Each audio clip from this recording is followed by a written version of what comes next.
جی ناظرین، آپ کو خوش آمدید کہتے ہیں ایک بار پھر۔ پہلی بار 200 سال کے بعد یہ پہلا موقع آیا ہے کہ ازبکستان سے تجارتی قافلہ ترخم پہنچا ہے۔ کتنی بڑی پیش رفت ہے پاکستان کے لیے، اور پاکستان کی جو اکانومی ہے اس کے لیے کتنی اچھی خبر ہے۔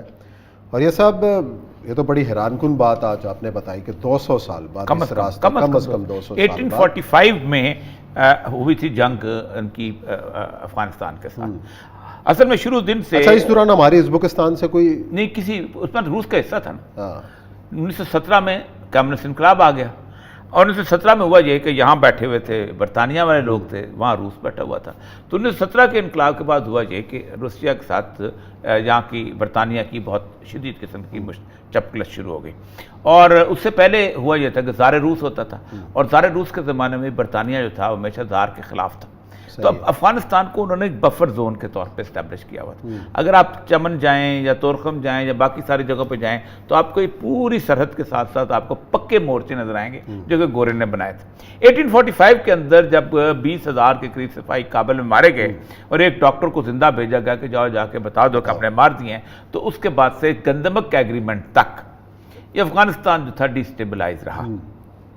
لیکن ہوا یہ کہ برطانیہ نے اپنے آپ کو یہاں روک لیا اور روس نے وہاں اپنا انفلوئنس شروع کر دیا۔ اور آپ نے دیکھا ہوگا کہ روس سے جب پاکستان بنا ہے تو روس کی دوستی انڈیا کے ساتھ تھی، تو انڈیا کا انفلوئنس وہاں ہو گیا۔ لیکن ہوا یہ کہ اس سارے معاملے کے اندر جب 1992 میں یہ 6 ریاستیں آزاد ہوئی ہیں، Uzbekistan, Tajikistan, Kyrgyzstan, Kazakhstan, Turkmenistan اور آذربائیجان، صحیح، یہ 6 جب ریاستیں آزاد ہوئی ہیں تو پوری دنیا میں ایک شور مچا کہ سینٹرل ایشیا کی مارکیٹ کو کون کیپچر کرے گا، سینٹرل ایشیا کی گیس فیلڈز کو کون لے گا۔ آپ کبھی دوشنبے سے جائیں تو کلاب کی طرف تو ایک بہت بڑا ڈیم آپ کو پانی کا ملے گا جو کہ پوری ریاستوں کو بجلی سپلائی کرتا ہے۔ اس واٹر ریسورس، اس کی بجلی جنریشن کو کون قابو کرے گا۔ اور آپ کو یاد ہوگا کہ 1992 یا 3 کے اندر ایک بہت بڑی کانفرنس ہوئی تھی فارن منسٹرز کی، اس کی یہ جو 6 اسٹیٹس آئی تھیں اور ای سی او بنی تھی۔ میں اس کانفرنس کے اندر موجود تھا، کوئٹہ میں چونکہ ہوئی تھی، اور اس میں وہ ان کا بھی وزیر خارجہ تھا، افغانستان کا بھی اس وقت حکمت جار کی گورنمنٹ ہوتی تھی، وزیر اعظم تھا حکمت جار اس وقت۔ تو ان لوگوں نے یہ کہا تھا، تو سی این این والے تو انہوں نے کہا تھا 5 سال کے اندر ہم یہ روڈز بنائیں گے اور روڈز ان کو وہاں تک لے کے جائیں گے اور یہ کریں گے اور وہ کریں گے۔ اس دوران امریکہ نے پھر اس کو ڈسٹرب کرنا شروع کیا اور گند کرنا شروع کیا سارا کچھ۔ طالبان کے پیریڈ کے اندر بھی یہ معاملہ اس لیے نہیں کھل سکا کہ طالبان کے مخالف فورسز جو تھیں وہ بہت زیادہ تھیں اس طرف، ازبکستان میں، تاجکستان میں دوست اس کے اپنے شمالی تھات کے لوگ بیٹھے ہوئے تھے، ازبکستان میں دوستم بیٹھا ہوا تھا، اور آگے اور کوئی سرحد نہیں تھی، تو یہ خواب پورا نہیں ہو سکا۔ آپ کو یاد ہوگا ایک تاپی گیس فیلڈ کی بات تھی کہ تاپی گیس فیلڈ سے جہاں پر ہم لوگ آئے، پاکستان نے بہت بڑا اس کا بنایا تھا، کئی کروڑ روپیہ دے کے اس کی باقاعدہ فیزیبلٹی رپورٹ بنائی تھی، لیکن خواب تھا کہ افغانستان۔ یہ جو ایونٹ ہے، یہ ایونٹ پاکستان نہیں، انٹرنیشنل لیول پہ ایک بہت بڑا ایونٹ پیش رفت ہے کہ افغانستان کا جو الحمدللہ جو راستہ ہے وہ کھلا ہے، اور افغانستان میں ایک پیس کا لیول آیا اتنا بڑا کہ وہاں سے ٹرک چلے ہیں اور ٹرک چل کے وہ یہاں پہنچے ہیں۔ یہ بہت بڑا ایونٹ ہے۔ اب ہوگا کیا؟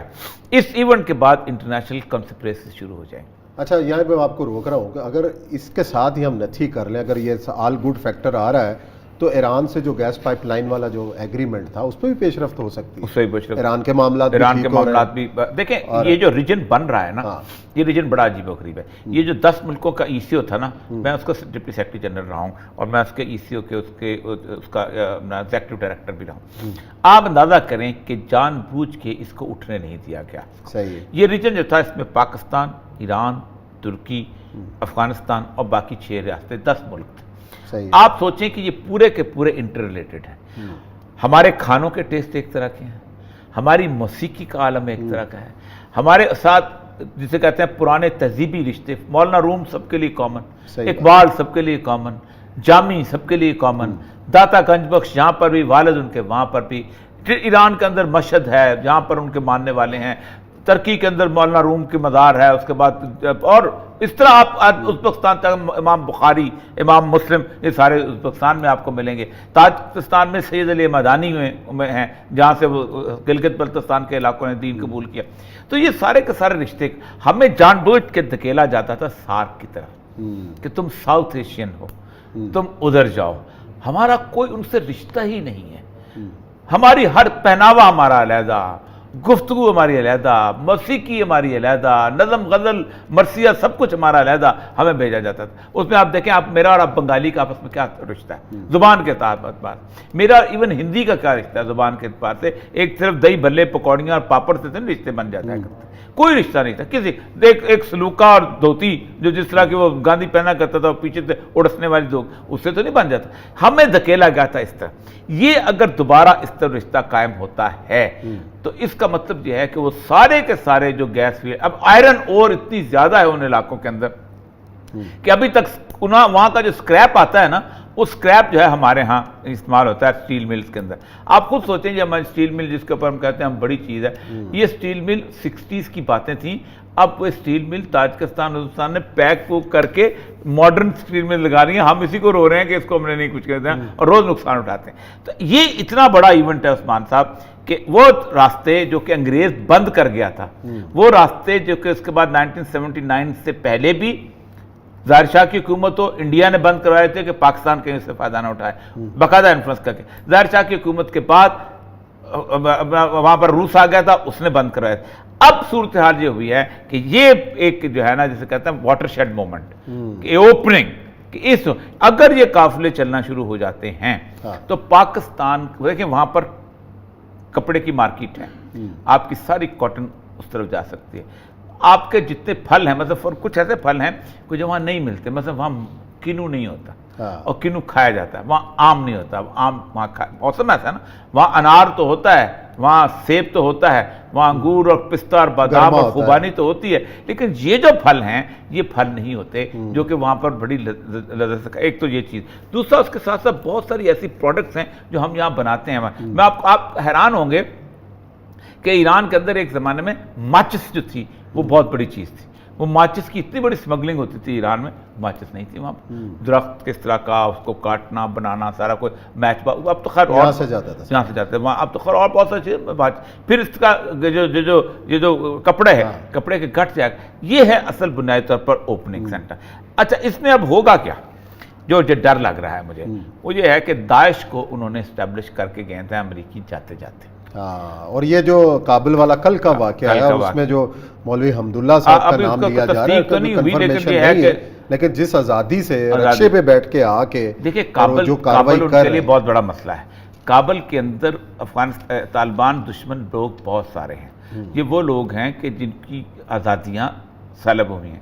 یہ وہ لوگ ہیں کہ جن کو امریکہ کی خدمت کے عوض معاوضہ ملے گا. 3000 ارب ڈالر امریکہ نے ہوا میں تو نہیں اڑائے، اس نے وہاں پر پیسے خرچ کیے ہیں، اس نے وہاں پر اپنے لائلسٹ پیدا کیے ہیں، جن کی عیاشی کی زندگیاں ختم ہوئی ہیں، جن کے کمفرٹ زونز ختم ہوئے ہیں. وہ ظاہر بات ہے طالبان کو چاہیں گے کہ طالبان کو نشان. امریکہ کی خواہش یہ نہیں ہے کہ واپس آ جائے. امریکہ کی خواہش ہے کہ ہمارے جانے کے بعد ایسی آگ لگے کہ لوگ ہمیں یاد کریں. ایک تو یہ ہے کہ پورے افغانستان میں تو امریکہ کو کوئی یاد نہیں کرے گا. امریکہ کو یاد کریں گے کابل شہر کے لوگ، امریکہ کو آزاد کریں گے کندھار کے ارد گرد تھوڑے، وہ بھی شاید اب نہیں ہے کندھار بھی، لیکن ہرات میں یا اس کے بعد کیا نام ہے اپنا مزار شریف میں، ان چند ایک جگہوں میں، لشکر گاہ میں تھوڑا سا یاد کر لیں گے اس اربن سٹیز کے اندر. اور جن کے ہاں ہوتا یہی تھا کہ وہ ساری مطلب آپ خود سوچیں نا کہ ایک جو مین بازار تھا کابل شہر کا، جہاں کلبس تھے، جہاں مختلف قسم کی لائف تھی، اس کے اندر ہزاروں لوگوں کی نوکریاں لگی ہوئی تھیں. بار ٹینڈر کی کتنے لوگوں کی نوکریاں لگی ہوئی ہیں، کتنے لوگوں کی نوکریاں ہوں گی جو ڈانسنگ بالز تھے ان کی نوکریاں لگی ہوں گی. کتنے لوگ ایسے ہوں گے کہ جو باقی سروسز پرووائڈ کرتے ہیں ان کی نوکریاں لگی ہوں گی. اس کے ساتھ ساتھ پھر باقی نائٹ لائف کے ساتھ جو خواتین کی نوکریاں لگ جاتی ہیں. اور یہ سب قابو بھی تو طالبان کو ہی پانا نا. قابو بھی، لیکن یہ ہے کہ دیکھیں یاد ہے، ہم دیکھیں میری بات سنیں عثمان صاحب، اس طرح کے روز 40-45 قتل ہوتے تھے روز، پورے 20 سال ہوتے رہے. کوئی بولا ہے؟ یہاں 2 قتل ہو جائیں پوری میڈیا چی چی چی چی چی کرنے لگتا ہے. روز قتل ہوتے تھے، یعنی ایوریج 45 پیپل مرے ہیں ہر روز افغانستان میں سرکاری. ایک طرف معاشی صورتحال ہے، دوسری طرف داعش کا خطرہ. نہیں معاشی بھی نہیں ہے، معاشی بھی ہم لوگوں نے بنائی ہوئی ہے، وہ کہتے ہیں نہیں ہے. لیکن پیسہ تو چاہیے نا، آپ نے ان کے خلاف لڑنا ہے، فورسز کھڑی کرنی ہے. دیکھیں پیسہ کیا ہوتا ہے، پیسہ کیسے نکلتا ہے. میں اب چھوٹی سی بات، آپ ایک پورے کے پوری چیز کو ایوالو کرنے کے لیے، میں نے گنا اگایا، آپ نے مالٹا اگایا، اس نے گندم اگائی، اس نے جوتے بنائے، اس نے سب کچھ کیا.